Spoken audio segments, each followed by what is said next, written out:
तीनों रत्न सरल है, उसमें कुछ तब त्याग भी करने का नहीं है, पैसा भी खर्च करने का नहीं है, कुछ खाना पीना छोड़ने का नहीं है, कुछ भी नहीं करने का। फिर अपन लोग को तीन रत्न प्राप्त करने के लिए बोलते हैं तो कितना कठिनाई लगती है कि ये तीन रत्न कैसे प्राप्त करने का, क्योंकि सम्यक दर्शन यानी कि प्रभु का दर्शन। अब आप लोग को प्रभु का दर्शन यानी कि शॉर्टकट में यही बताती हूँ, लंबा बताऊंगी तो आपको पता नहीं चलेगा, दर्शनावली कर्म के इतने भेद होते हैं वो तो पता नहीं चलेगा, मगर मैं बोलती हूँ सम्यक दर्शन यानी कि प्रभु का दर्शन। तो प्रभु का दर्शन, तो आप लोग मंदिर में जाते हो, प्रभु के दर्शन करते हो, मगर प्रभु का दर्शन भी कैसे करते हो? प्रभु का दर्शन किए, कभी आपने खड़े होके वहाँ पे प्रभु का स्वरूप देखा है कि भगवान का मुंह कैसा है, भगवान का आकार कैसा है? आपने कभी देखा मंदिर में जाके पूरी प्रतिमा देखी है? कि अभी आपको पूछे कि भगवान कैसे बैठे हैं, अभी मैं आपको बोलूं पद्मावती माता है, आप लोग रोज दर्शन करते हो, उसका एक चक्षु देखा है आपने? गमन तो वो साइज नहीं मानी होगी, फर्क है उनका दर्शन करते तो भी कैसा लगता है?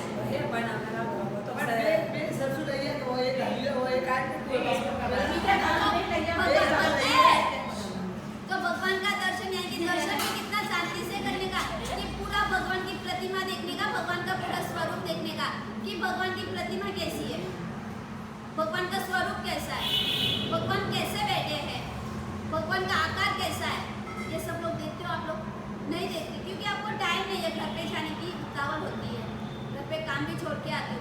तो सम्यक दर्शन बोला है, फिर सम्यक ज्ञान यानी कि ज्ञान पढ़ने का। तो ज्ञान पढ़ने के लिए आपको बोलते हैं तो क्या आपको आलस आता है, प्रमाद आता है, बोलते टाइम नहीं मिलता है, घर पे काम भी होता है, तो सम्यक ज्ञान भी आप लोग नहीं पढ़ते, तो फिर सम्यक चारित्र यानी कि सामयिक तो कैसे ले पाओगे आप लोग? ज्ञान नहीं पढ़ने के लिए टाइम देते, सम्यक चारित्र यानी कि सामयिक लेने का।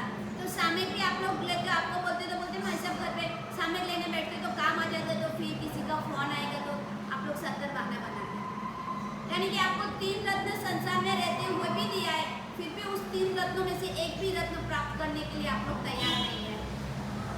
आप लोग एक भी रत्न प्राप्त करने के लिए तैयार नहीं है, मगर मेघ कुमार तो सब रत्न प्राप्त करके फिर ऊंची टोच पे चढ़ा हुआ है, वो ऊंची टोच पे चढ़ा हुआ है। एक बार एक गुरु और एक शिष्य थे, ऊपर टोच के ऊपर रहते थे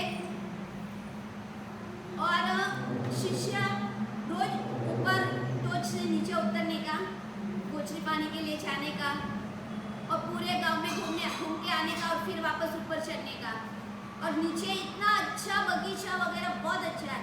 वो शिष्य अपने गुरु को बोलता है कि अपन लोग इतना ऊपर क्यों रहते हो, इतना ऊपर रहने का, गोचरी पानी लेके आए तो इतना चढ़ाने का और फिर वापस नीचे उतरने का, इससे अच्छा अपन लोग नीचे रह जाए। नीचे बगीचा कितना अच्छा है, हरा चमकीला फूल बगीचा है, इसमें खुशबू कितनी अच्छी आती है, घूमने के लिए जाए तो भी अच्छा लगता है करके, तो अपना भी झोपड़ी वहाँ पे लगा दो करके। तो गुरु ने बोला कि शांति रख, शांति से यहाँ पे बैठ करके। अभी थोड़े दिन हो गए, थोड़ी दिन होने के बाद में बारिश आ गई, बहुत बारिश आई तो उसमें पानी आ गया, पानी आया तो पूरा बगीचा था ना पानी के साथ चला गया, पूरा बगीचा पानी के साथ चला गया। अभी ऊपर से गुरु और शिष्य दोनों टोच के ऊपर, पर्वत के ऊपर बैठे हैं, बैठे बैठे पूरा दृश्य देखते हैं। फिर गुरु बोलते हैं कि क्या हुआ, मैंने जो बोला था वो बराबर था ना, मैंने जो बोला हुआ बराबर था ना। अगर अपन लोग भी नीचे बगीचे को देख के और झोपड़ी के अंदर रहने के लिए गए तो अपनी हालत क्या होती? तो टोच की तरह ये संसार है, टोच की तरह, ऊपर टोच की तरह संसार है, और सॉरी बगीचे की तरह संसार है और टोच की तरह जीवन है अपना। एक टोच की तरह जीवन और बगीचे की तरह संसार है। अपन लोग क्या करते हैं, उस बगीचे को देखते हैं, उस संस्कार को देखते हैं कि संसार कितना अच्छा है, बगीचा कितना अच्छा है, हरा भरा है। मगर मेघ कुमार ने बगीचा नहीं देखा, मेघ कुमार ने ऊपर टोच देखी है, उसने अपना जीवन देखा है तो ऊपर टोच देखी है। अभी वो संयम लेने के लिए उसको आज्ञा मिली है, माता पिता ने आज्ञा भी दी, आज्ञा दी।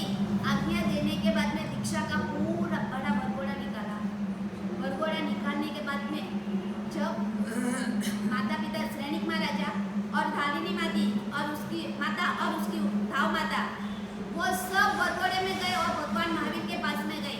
भगवान महावीर को बोलते, मैं मेरा पुत्र आपको सौंपने के लिए आया हूँ, मैं मेरा पुत्र आपको सौंपने के लिए आया हूँ, क्योंकि कोई तो क्या बोलाते हैं लड्डू पेड़े, कोई दूध पाक जलेबी बोलाते, मगर मैं तो मेरे पुत्र को भराने के लिए आई हूँ और मैं पुत्र को आपको समर्पित करने के लिए आई हूँ। क्या कोई माता ऐसी होती है कि अपने पुत्र को संयम पंथ पे जाने के लिए आज्ञा देते मगर पूरा सौंप देती है करके?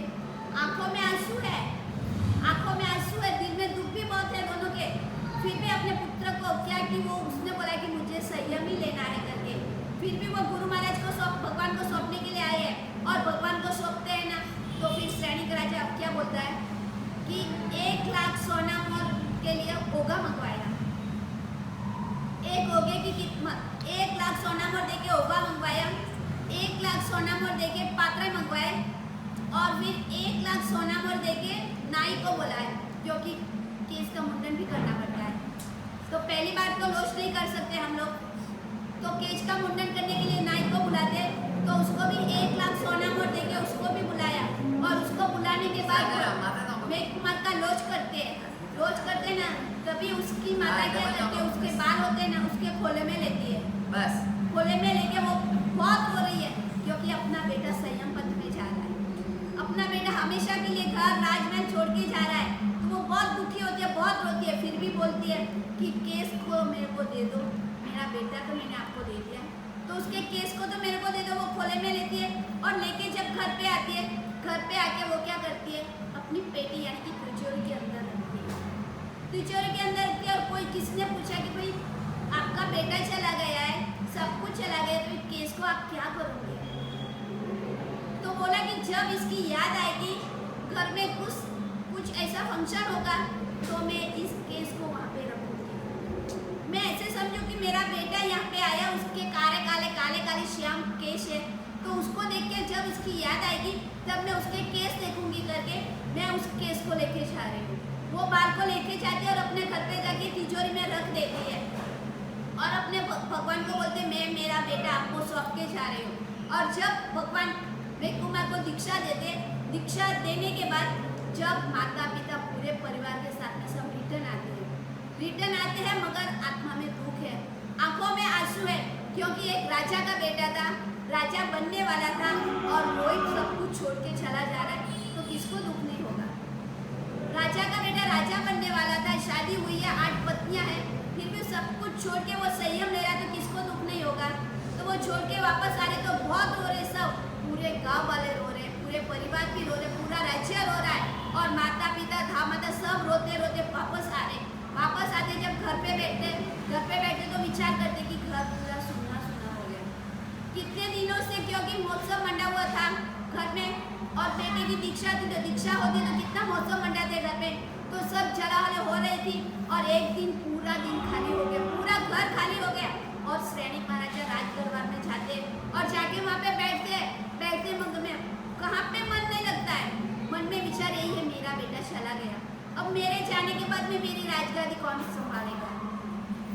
तो विचार करता और उस टाइम में मेघमा ने दीक्षा लेके पहली रात में वो सो गए संतारे पे, लास्ट में संतारा था उसका, संतारे में सब बड़े छोटे सब साधु भगवान रात को उठते जाते उसका पूरा संतारा दूध से भर गया था, यानी कि क्योंकि राजा का बेटा था, कभी दुख देखा हुआ नहीं था, कभी नीचे सोता भी नहीं था, मगर दीक्षा लेने के बाद में तो संतारे पे नीचे भूमि पे ही सोना पड़ता है, तो वहाँ पे सोया और सोते रात को विचार करता है, अरे कहाँ मेरा राज दरबार और कहाँ मुझे यहाँ पे नीचे सोने का?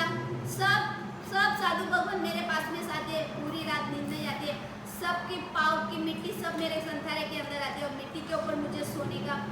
मन में भाव ऐसे आने लगे कि इससे अच्छा मैं राज दरबार में अच्छा था करके, ऐसे भाव आते विचार करता है कब सुबह हो जाए और कब मैं वापस होगा देके निकलूँ यहाँ से, कब सुबह हो जाए कब मैं वापस निकलूँ यहाँ से।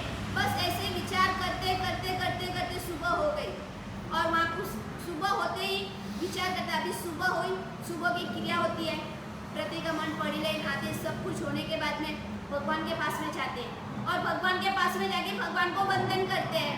वंदन करके उसको बोलने की जरूरत नहीं है, बोलता नहीं है, वो कुछ भी नहीं बोलता है कि भगवान मुझे वापस घर पे जाने की इच्छा हुई है करके, मगर भगवान तो सबके मन की भाव जानते थे। भगवान तो तीन ज्ञान के धनी थे। भगवान ने सामने से ही बोला उसको, क्यों क्या हुआ, आज रात को तुझे ऐसा विचार क्यों आया करके, आज रात को तुझे ऐसा विचार क्यों आया करके। अभी वो विचार करता है, मैंने तो कुछ बोला भी नहीं है भगवान को, मैंने कुछ बोला भी नहीं, मैंने सिर्फ वंदन किया। वंदन करके वहाँ पे मैं खड़ा हुआ, और जैसे ही खड़ा हुआ वैसे ही भगवान ने उसको बोल दिया कि रात को तुझे ऐसे विचार क्यों आया करके, तुझे ऐसा विचार क्यों, तू विचार कर, तुझे तेरे पूर्व भव का, तुझे तेरे पूर्व भव का विचार करके तुझे ऐसा विचार है, मैंने ऐसा विचार क्यों कर रहा हूँ करके। और जब वो भगवान को ओके देने की बात करता है, मन में विचारता है कि कब सुबह हो जाए भगवान को होगा दूंगा और वापस मैं अपने राज दरबार में चला जाऊंगा करके, भगवान को होगा देके वापस राज दरबार में चला जाऊंगा। मगर राज दरबार में संयम लिया है, संयम, उत्कृष्ट संयम लिया और भाव से संयम लिया है। भाव से संयम लिया है ना तो वो संयम पच जाता है, उत्कृष्ट भाव से संयम लिया तो वो पच जाता है। मगर भगवान ने पहले ही बोल दिया कि तुझे रात को ऐसे भाव क्यों आया करके, तुझे ऐसे भाव, तू तेरे पूर्व भाव को याद कर कि तू पूर्व भाव में क्या था करके। पूर्व भाव को याद करेगा तो तुझे पता चलेगा कि मैं पूर्व भाव में क्या था करके, और मैंने क्या पुण्य किया, इसकी वजह से मैं राज दरबार में राजा का बेटा हुआ हूँ, और राजा का बेटा होने के बाद भी मुझे संयम मिला है। तो अब तू पूर्व भाव याद करेगा तभी तुझे पता चलेगा करके। और वो पूर्व भाव याद करते भगवान उसको सब कुछ बताते, और पूर्व भाव में क्या था वो मैं आपको भाव अवसर में बताऊँ। नमो हरिहंताणं नमो सिद्धाणं नमो यज्ञाणं नमो वज्रायणं नमो लैसवसावणं ऐसो पंचनमुक्कारो स्वभावपणासनो मंगलाणं च सद्विषीं परममवे मङ्गलम्। ओंकार बिंदु संयुक्तं नित्यं ध्यायन्ति योगिनः कामदं मोक्षदं सेवा ओंकाराय नमो नमः। अज्ञानतिमिरान्धानां ज्ञानञ्जनं शलाकया नेत्रम् उन्मीलितमेन तस्मै श्रीगुरवे नमः। तस्मै श्री।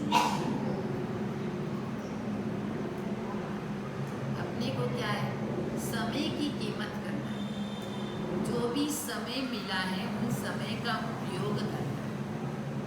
दिन में 24 घंटे अपने को मिले, 12 घंटे दिन के, 12 घंटे रात के। जब अपन लोग 24 घंटे में कितना समय वेस्ट घुमाते, कितना समय अपनी धर्म आराधना में व्यतीत होता है, वो अपने को ही कैलकुलेटर करना है। एक बुक डायरी बनाओ, नई छोटी सी डायरी, उन डायरी में आप रोज की रोज लिखते रहो, मेरे 24 घंटों में नींद के कितने समय गए, गप्पे मारने में कितने घंटे गए, मोबाइल में कितने घंटे गए, बच्चों को बोलने में, क्रोध करने में, वो करने में कितने घंटे गए, और मेरे को धर्म आराधना में कितने घंटे। जो भी वो डायरी 8 दिन के बाद जब संडे आए, दुकान बंद है, तब आप शांति से अपने रूम में बैठ के 8 दिन की डायरी को तपासो कि उसमें 7 दिन में मैंने क्या धर्म किया, क्या कितना समय किसमें व्यतीत हुआ, कितना समय किसमें व्यतीत हुआ, कितना समय किसना। अभी मेरे को जो सुधारने की कोशिश करनी है तो किस में मैं ज़्यादा मेरा समय जा रहा है, वो समय में धर्म आराधना में ज्वाइन करो। क्योंकि जो कैलकुलेटर हर व्यक्ति को अपना हिसाब अपने आत्मा के लिए अपने को ही करना है। आप लिखोगे तो आपको याद रहेगा। वही तो बोले 10 बार याद करोगे और 1 बार लिखोगे तो दिमाग में फिट हो जाएगा। एक बार लिखने की कोशिश करो कि मैं इस रास्ते में हूँ, वो रास्ता मेरे लिए योग्य नहीं है, तो मैं क्यों इस रास्ते पे जाऊँ। वो अपने आत्मा में ही फिट होना चाहिए, किसी को बताना थोड़ी है। वही डायरी पेंसिल से लिखो, आप रब आउट करो वापिस, 8-8 दिन का आप लिखो, 8-8 दिन का आप रब आउट करते रहो कि 8 दिन में अभी अगले 8 दिन में मेरे में कोई फर्क हुआ, कोई सुधारा हुआ, कोई आगे में बढ़ रहा हो या पीछे जा रहा हो, वो आपको ही करना है। हम लोग तो 1.5 महीने आपको समझा देंगे, फिर लेकिन वापस चातुर्मास न आए तब तक सेटिंग आपको करना है। अपने जीवन का सेटिंग हम लोग आपको सिखा के जाएंगे कैसे जीवन का सेटिंग करना है। हर व्यक्ति धंधे का अपन लोग सेटिंग करते हैं, अपने जीवन के लिए भी अपन सेटिंग करते हैं। चलो अपने कपड़े में, खाने में, पीने में, हर वस्तु में आपका सेटिंग होता है। मेरे को आज ये खाना है, सोमवार को ये, मंगलवार को ये, बुधवार को ये, गुरुवार को ये, शुक्रवार को, शनिवार को। वापस संडे आए, संडे को आज आइटम बनाए, अगले संडे वो बनाएंगे। आपका सब सेटिंग है, बराबर है। हर वस्तु सेटिंग है। आप साड़ी पहनेंगे तो हम मैचिंग है, ये साड़ी में ये पहनना है, ये साड़ी में ये पहनना है, ये साड़ी में ये पहनना है। आपको खाने में आज ये खाने की वस्तु में इसमें ये खाना है, इसमें ये खाना है, हर सेटिंग है। लेकिन आपने अपने जीवन के लिए कभी सेटिंग क्यों नहीं किया? हर व्यक्ति के लिए आप सेटिंग करते हो। अरे आपको इस तरह सेटिंग होना पड़ेगा। कभी आपकी दुकान में ऐसा एक गुमास्तो बहादुर, आपके कोई भी नौकर कोई बोल, उनको बोले आप क्या बताएंगे, भाई ये ऐसे करने पड़ेगा, इस प्रकार सेटिंग है, इस प्रकार सेटिंग होगी। हर व्यक्ति को आप, लेकिन कभी कभी अपने जीवन के सामने तो देखो, मेरा जीवन अभी तक सेटिंग नहीं हुआ है। आत्मा और शरीर भिन्न है। आत्मा के लिए मैंने कुछ सेटिंग नहीं किया तो फिर मेरा भाव बिगड़ जाएगा, मेरे को संचित की प्राप्ति ही नहीं होगी। तो मैं क्या करूँगा? जो अयवंता मुनि है, उन्होंने अपने गुरु भगवंत से, प्रभु महावीर से देशना सुन के वो घर आए, माता के पास में रजा लेने के लिए गए। माता ने बोला, भाई तू 8 वर्ष का लड़का, इतना छोटा, तू जो दीक्षा ले लेगा तो क्या करेगा? उस छोटे बच्चे ने क्या जवाब दिया? अपने में भी इतनी हिम्मत नहीं है जवाब देने की, अपने में भी इतनी साधना नहीं है। छोटा सा 8 साल का बच्चा प्रभु महावीर की देशना सुन के आए। एक ही देशना, बोलो, एक ही व्याख्यान, देशना को चाहे व्याख्यान को चाहे जिनवाणी को, कुछ भी को, वो बोले मैं जो जानता हूँ वो मैं नहीं जानता, मैं जानता हूँ वो मैं नहीं जानता, और जो मैं नहीं जानता हूँ वो मैं जानता हूँ। 4 शब्द में माता को जवाब दिया। कितना? 4 शब्द। मैं जानता हूँ वो मैं नहीं जानता, और जो मैं नहीं जानता हूँ वो मैं जानता हूँ। अपने को सबको मालूम है कि मृत्यु आने वाली है, आप जानते हैं, लेकिन कब आएगी जानते हो? बस 8 साल का बच्चा अपनी माता को जवाब दिया, मृत्यु मेरी आने वाली है। आप बोले आप छोटे हो, अभी से धर्म आराधना करेंगे, आपका जीवन कब पूरा होगा, आप करके क्या करेंगे, इतनी छोटी उम्र में दीक्षा लेंगे, कैसे आप परिवर्तन करेंगे, कैसे विहार करेंगे, कैसे गोचरीचर्या, क्या भी कुछ भी करना हो तो आप क्या करेंगे? माता को एक ही जवाब दिया 4 शब्दों में, देखो माता जी, मैं जो जानता हूँ वो नहीं जानता, और मैं नहीं जानता वो जानता। मृत्यु आने वाली है वो मैं जानता हूँ, लेकिन कब आएगी आप जानते हो? नहीं जानता। उसके बाद है कि मृत्यु आने वाली, उसके बाद मैं कहाँ से आया वो मालूम है। निकोद में से जीव आया, लेकिन कहाँ जाने वाला है वो नहीं। ना कहाँ से आया वो नहीं जानता, कहाँ जाने वाला हो वो जानता। वो जानते हो आप, आपकी क्रिया, आपका रहन सहन, आपका बोलना चलना, आपका खाना पीना, आप कैसे व्यवहार करते हो, कैसे जीते हो, किस प्रकार बोलते हो, किस प्रकार साधना करते हो, किस प्रकार आपकी आराधना है। आपको आराधना के मालूम पड़ेगा, मैं भाई जाने वाला हूँ, नरक क्रियंस गति मेरी निवारण है। इतना तो अच्छा है कि मेरा हृदय, मेरी आत्मा सरल है, तो मैं नरक क्रियंस में तो नहीं जाऊंगा।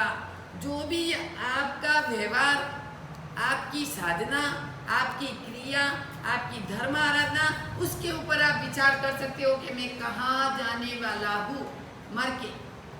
तो बस मैं कहाँ से आया वो नहीं जानता, लेकिन मर के कहाँ जाने वाला वो मैं अवश्य में जानता हूँ। मैं जो संयम जीवन की आराधना करूँगी माता जी, आराधना करूँगा तो मैं अवश्य में मेरी सदगति होगी। और आप बोले नहीं लेना संयम, अभी माता जी क्या बोले, उसमें कोई जवाब देने जैसा ही नहीं है। 4 शब्दों में ही अपनी माता को पढ़ा दिया। जिसको संयमी लेना है, जिसको साधना ही करनी है, तो वो 2 ही शब्द में उनको बता देगा। वो समझने वाला व्यक्ति चाहिए। तो आपको भी मृत्यु आने वाली है वो मालूम है, लेकिन कब आएगी? 1 घंटे में, 1 सेकेंड में, 10 दिन में, 15 दिन में, महीने में, 2 महीने में, 12 महीने में, 5 वर्ष में, 10 वर्ष में, 20 वर्ष में या 100 वर्ष में कब आएगी कोई मालूम नहीं, बराबर है। लेकिन मैं कहाँ से आया हूँ? और व्यक्ति, अभी आप कहाँ से आए? कभी किसी भाव में आपने पुण्य किया होगा तो आपको मनुष्य जीवन मिल गया है। मनुष्य जीवन मिल के आपने क्या किया? इसलिए ही तो छोटी सी डायरी आपके पास में नहीं हो तो मैं सबके लिए मैं मंगवा के देती हूँ, पेन और डायरी। पेन से आपको लिखने की शुरुआत करो तो मैं मंगाऊँ मेरी तरफ से। अरे आपके जीवन का जो उजाला करना है, जीवन को जो सुधारना है, इसमें क्या बड़ी बात है? इसमें कोई करोड़ रुपया के, लाख रुपया के, 100 रुपया के, 1000 रुपया के, 2000, 5000 खर्च करने की कोई जरूरत नहीं है। एक भी पैसा नहीं। हमारा जो भी साधना है बिनोपचार्ज, इसलिए ही आपको महंगी पड़ रही, इसलिए आपकी इच्छा नहीं होती। बिनोपचार्ज से जो कुछ है अपनी साधना करो, अपने आत्मा के लिए, अपने जीवन के लिए कुछ भी करो बिनोपचार्ज। पैसा देने की थोड़ी जरूरत है। आपको उपवास करना कोई पैसा देना पड़ेगा? आप होली करेंगे कोई पैसा देना है? उल्टा पैसा मिलेगा, गिफ्ट, उल्टा गिफ्ट मिलेगा। यह धर्म कैसा है? जो भी आप करते हो उल्टा गिफ्ट मिलता है। गिफ्ट देना नहीं पड़ता है, गिफ्ट मिलता है कि भाई आप धर्म में आगे बढ़ गए। आप जो होली भी करेंगे, आयन भी करेंगे, आपकी आत्मा के लिए कितना 2 फायदा। आत्मा के लिए भी साधना होगी और उससे ऊपर गिफ्ट भी मिलेगा। और आप जहाँ भी पाप की क्रियाओं में आप पैसा खर्च करके जाते हो उधर गिफ्ट मिलता है। पैसा खर्च करना आत्मा के लिए नुकसान और गिफ्ट भी नहीं साथ में, उल्टा अपना पैसे का बर्बाद, अपने पैसे की बर्बादी। कितना अलग है पाप और पुण्य में, कितना अलग है। धर्म कितना अलग है, कितना अलग है। बिनोपचार्ज से सब कुछ आपको मिलता है, फिर भी करने की शुरुआत आपको करनी। हर व्यक्ति पुरुषार्थ करेगा तो फल मिलेगा। पुरुषार्थ तो करना पड़ेगा भाई। थाली पीसी हुई है, खाना तो आपको ही पड़ेगा। खाने के खिलाने के लिए थोड़ी कोई आएगा। अरे पूरी भरी हुई थाली आप नहीं खाएंगे तो भी कहाँ से आप कैसे खाएंगे?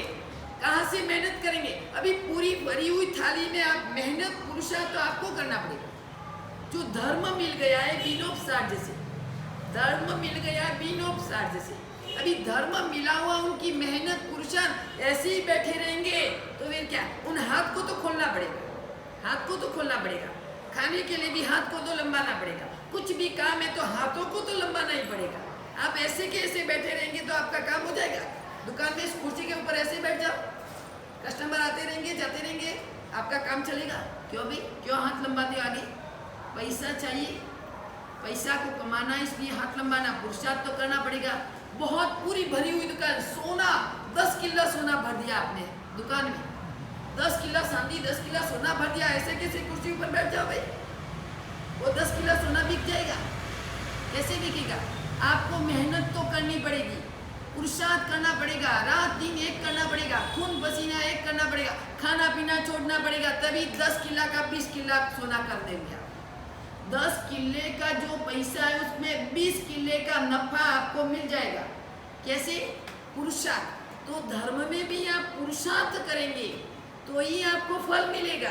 पुरुषार्थ के बिना तो कहाँ भी जाएंगे, चाहे कहाँ भी जाओ, इस गति से दूसरी गति में हर व्यक्ति को पुरुषार्थ, चाहे त्रियंश होए, त्रियंशों को भी पुरुषार्थ करना पड़ता है।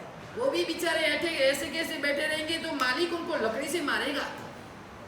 अरे भाई तू क्यों बैठा, चल उठ काम कर। उनको भी उठा के लकड़ी मार मार के काम करवाएगा।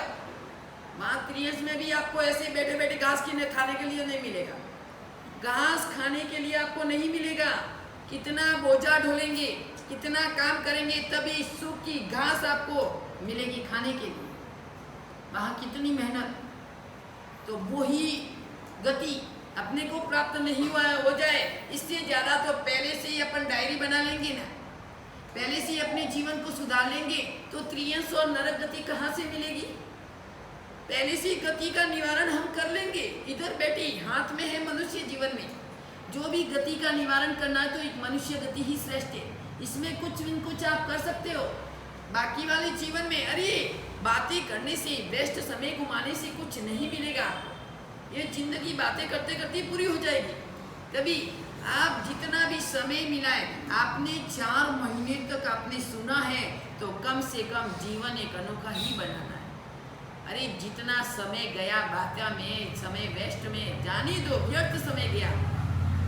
जागे तब से सुबह, जब से जागरूक हुए तब से सुबह। आँख खुली कोई बात नहीं, अभी से, आज से, आज नहीं अभी से शुरुआत करेंगे हम। कल से, कल शुक्रवार है, संडे आने दो।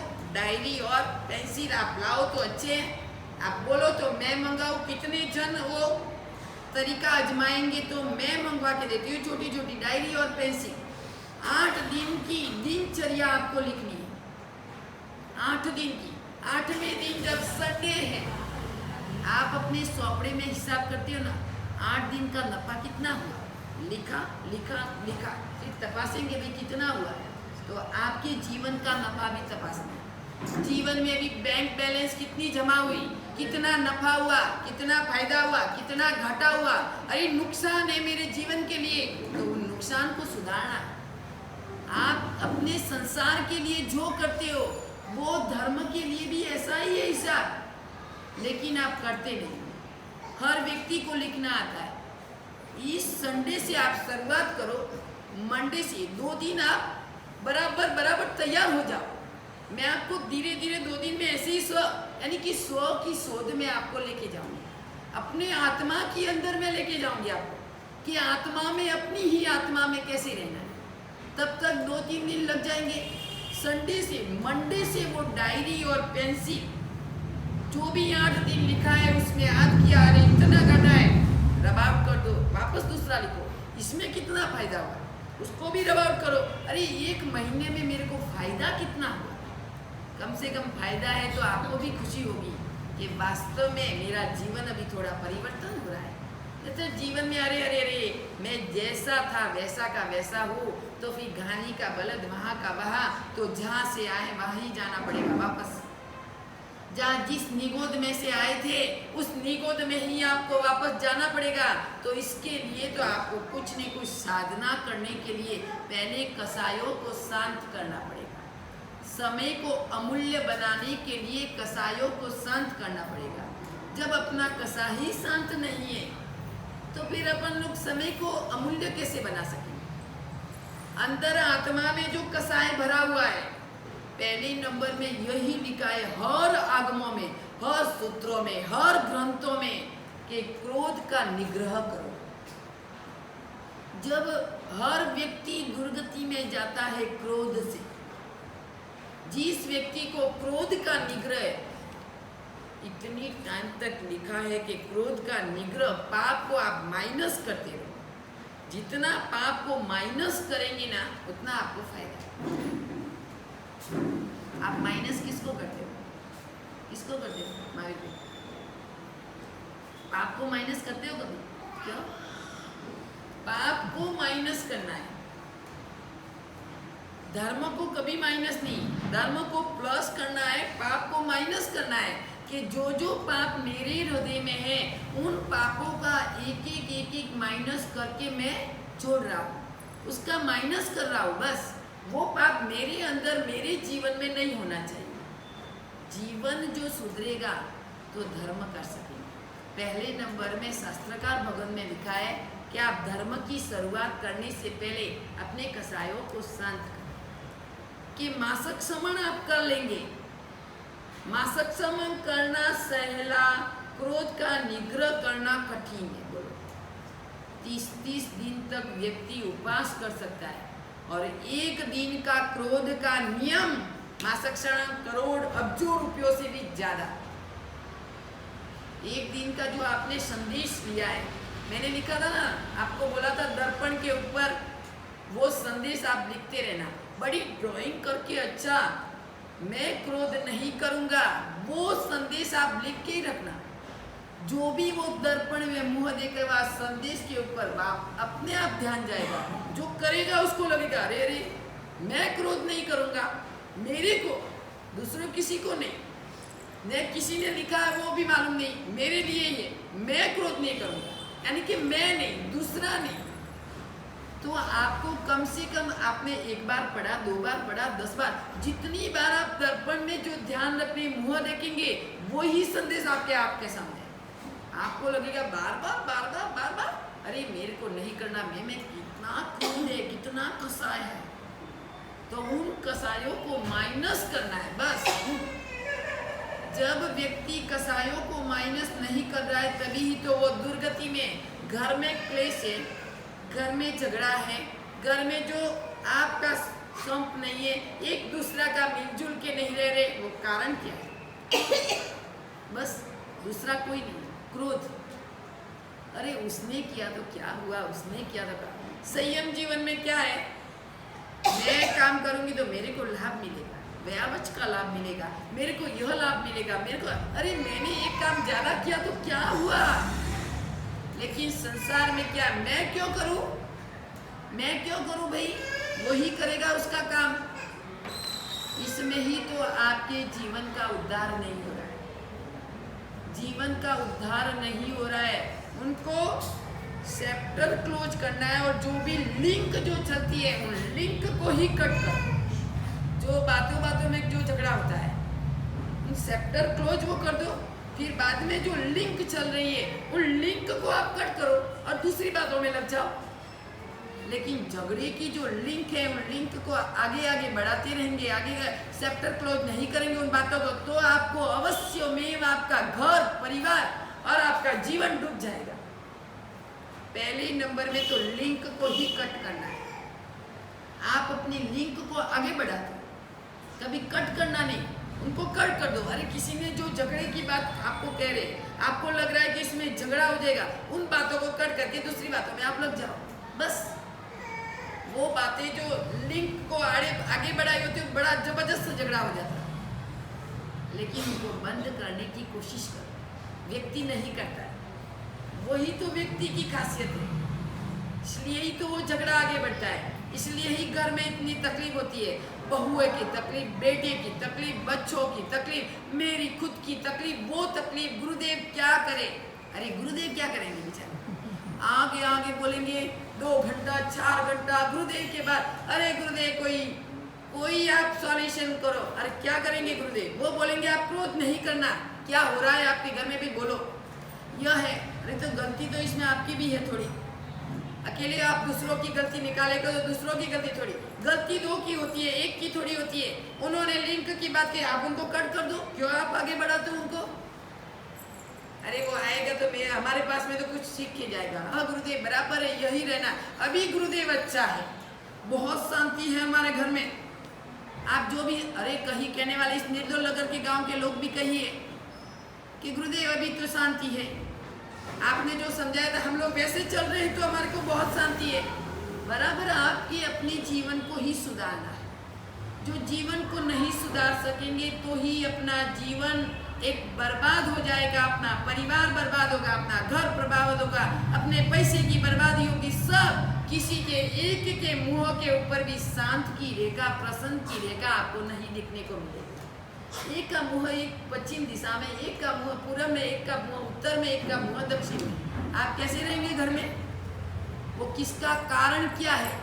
क्रोध, कसाय, बस कारण ये छोटी छोटी बातों में निमित्त, इतनी छोटी बात में निमित्त, इसने ऐसे किया, इसने ऐसे किया। अरे बेचारे जेंट्स लोग क्या करेंगे, घर में आए तो वो झगड़ा, दुकान में गए तो कस्टमर का झगड़ा, कहाँ जाना, अभी तो मरना ही अच्छा है, कहाँ जाऊं मैं। इतना कई व्यक्तियों ने सुसाइड कर लिया, ऐसी बाबतों में, हरकतों में, ऐसी हरकतों में। गुरुदेव कहाँ जाऊँ, हमारे पास में आए तो भाई हमको सजाए, आप सुसाइड करने का कभी मत, आप नियम लेके जाओ कि कभी सुसाइड नहीं करेंगे। कई लोग आते हैं हमारे पास, क्या करें गुरुदेव, आपको तो कितनी शांति है, हमारे को घर में ऐसा क्या होता है। अरे आप भी थोड़े समझो, आपके जीवन की डायरी एक बना लो। जो आपके जीवन की एक डायरी बनाएंगे तो आपके मनोमन ही आप समझ जाएंगे भी झगड़ा किसका है। उन झगड़े को समाप्त करने के लिए आप कोशिश करेंगे, लेकिन आपको झगड़ा कोई समझाने वाला भी नहीं मिला तो आप झगड़े की मिटाने की कोशिश ही कैसे करेंगे। इसलिए ही आज से आप नियम लो कि एक तो चैप्टर क्लोज करो और लिंक को कट करो। वो दो बातों का आप ध्यान रखेंगे, कभी झगड़ा नहीं। जीवन में 2 महीना 4 महीना हमारे जाने के बाद भी आप फोन नंबर लेना, फोन करके बोलना गुरुदेव बहुत अच्छा है, और एक जीवन रूपी डायरी